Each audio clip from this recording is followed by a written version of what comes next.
ticket. Bridget James came to the Salt Lake Valley in 1988.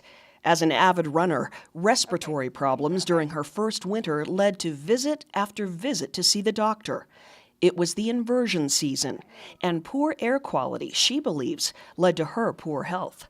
Yet she never anticipated the polluted air could also harm the health of her little boy. He went through a long period of banging his head on the ground, the hard ground.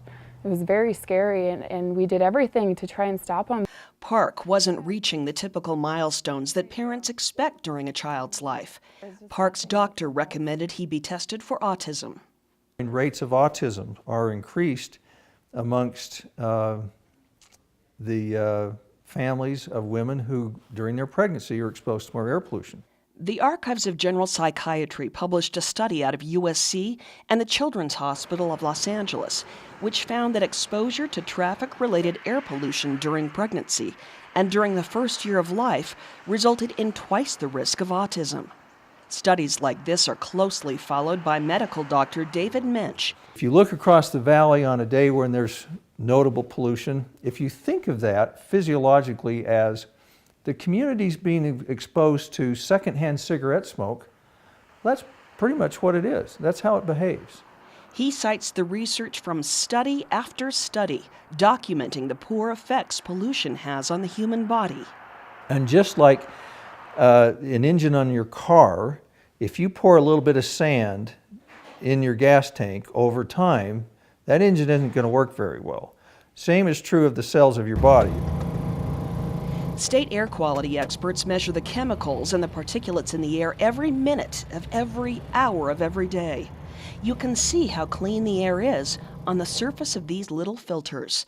They each show the particulates collected in the air over a 24-hour period. A clear day versus a dirty day. The valleys along the Wasatch have just the right terrain to form an inversion. High mountains create a wall along the valley. When the air is stagnant and the ground is cold, it's as though a cling film is placed on the top of the valley bowl. All the emissions from our cars and local businesses rising in the air just stay there. It becomes a dirty, dangerous soup. Scientists can analyze the ingredients of this soup very efficiently, and one of their biggest concerns is over particulates called PM 2.5s. It isn't just through the lungs that you can get exposure to these particles.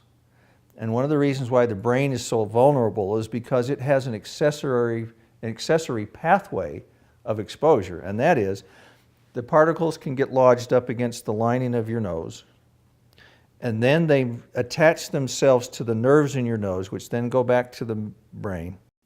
These minute particles cause inflammation.